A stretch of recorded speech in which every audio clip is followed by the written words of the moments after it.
Sim, eu disse é um crime. E é mesmo. As palavras são duras. Mas mais duro, mais cruel é a realidade. As palavras minhas, neste caso, são duras ao dizer que é um crime. Essa manipulação que o poder eclesiástico, religioso eclesiástico, faz das parábolas de Jesus, das palavras de Jesus, do próprio Jesus, do seu projeto. É um crime. Palavra dura, esta classificação. Mas efetivamente é. Como é crime o assassinato de Jesus na cruz. Embora depois as mesmas igrejas, o mesmo poder religioso e eclesiástico, igrejas sem igreja, a de Jesus, sem a Ruá, a mesma Ruá de Jesus, depois como que transmutam o crime que é a morte crucificada de Jesus na cruz do Império, transmutam num sacrifício em honra de Deus, para reparar Deus ofendido. E a gente deixa de pensar no assassinato conjunto da trindade dos poderes à altura, como um assassinato, um crime hediondo, o mais hediondo da história, como ainda transmuta num sacrifício de expiação pelos pecados do mundo em honra de Deus, que estava a necessitar, a precisar, para nos perdoar, estava a precisar de um sacrifício dessa grandeza. Só falta canonizar a trindade dos poderes, que fizeram o jeito à humanidade de oferecer a Deus a vítima que Deus exigia. Então, foram sacerdotes, pois claro, o Pilatos, o sacerdote de Jerusalém, o Caifás, o chefe lá do Sinédrio.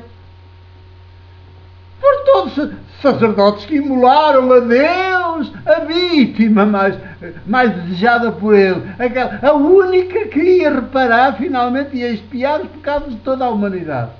Francamente, isto ainda é mais grave, ainda é mais criminoso do que o próprio assassinato de Jesus. Transformar um crime num sacrifício da expiação. Portanto, numa coisa boa que trouxe finalmente a redenção. Que trouxe a redenção à humanidade. Haja modo, haja de ser obscenidade, mas nem tanto. E então a obscenidade teológica, francamente, mas em que planeta é que a gente está? Quer dizer, o animal racional nem isso percebe. Que está a deturpar, tal maneira as coisas, a chamar com nomes bonitos a um crime. É a forma de esconder o crime. E depois diz que ainda o perpetuam durante os séculos no altar esse mesmo sacrifício.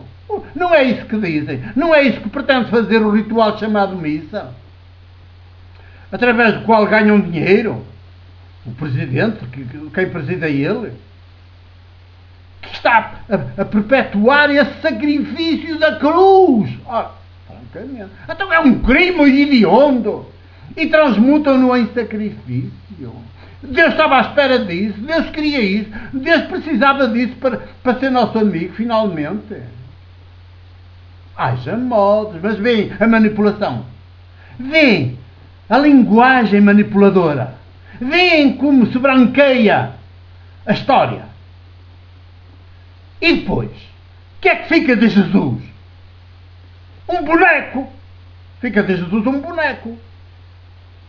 Que o Saramago pegou, e nesse caso vem, no Evangelho segundo Jesus Cristo, e apresenta tal assim como um boneco nas mãos de um Deus tirânico, sádico. Pois é. Mas isso é a teologia das igrejas. Portanto, que não é teologia, que é teologia, mas não é do Deus de Jesus, que se nos revela em Jesus. É do Deus ídolo, da Trindade dos poderes. Esse Deus sacrificialista, que exige sacrifícios humanos. E então, na ordenação de novos presbíteros, que são os seres humanos que mais destemidos têm de ser, que é a missão de altíssimo risco na história, que está ainda aí dominada pela Trindade dos poderes, altíssimo risco logo dentro do interior, mesmo no interior da própria Igreja, que ordena aos presbíteros. É uma missão de altíssimo risco.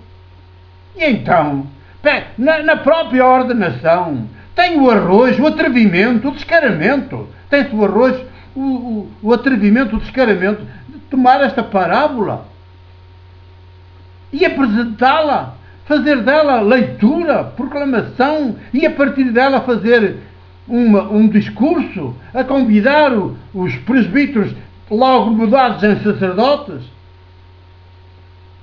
Quando a própria parábola diz que o sacerdote é o que há de mais inumano, mais asqueroso, mais sem entranhas de humano, e o clérigo não é mesmo, o levita.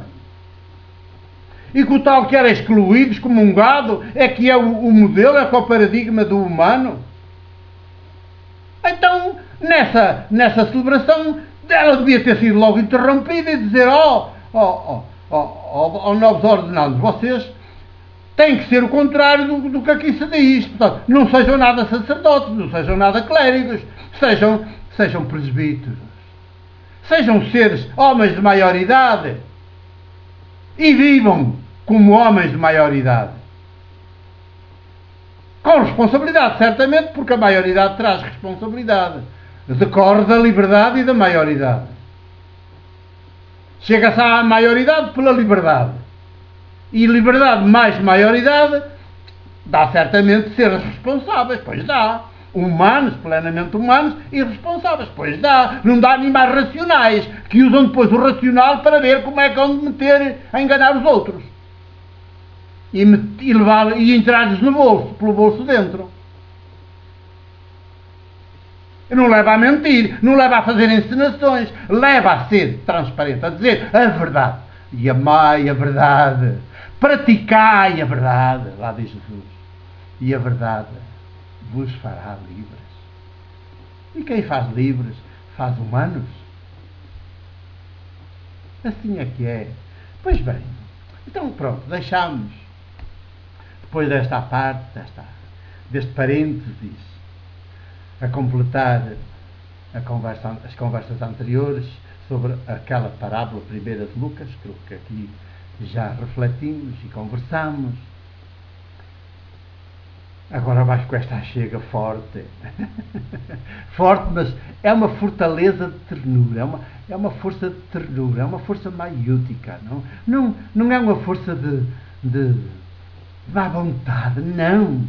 Não. Vocês têm que perceber que há uma fortaleza própria da Ruá, do sopro, do Espírito de Deus, Criador Abá.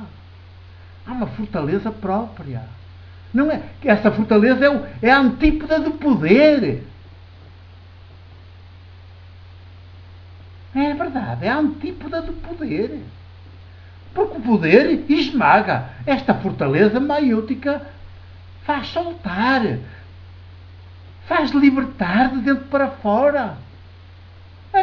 Parece que estamos todos como uma mola, esmagados pela ideologia e pela idolatria da Trindade dos poderes, pelas suas doutrinas todas mentirosas, opressoras. E aparece esta força, esta fortaleza maiútica, na máxima fragilidade humana, e a mola salta, quer dizer, sai aquele peso de cima e a mola salta. Viva a liberdade! Viva a responsabilidade, viva a maioridade, viva os seres humanos, finalmente, que tomam em mãos os seus destinos e os destinos do planeta e da história. Ora, digo lá se não é bom. Vamos.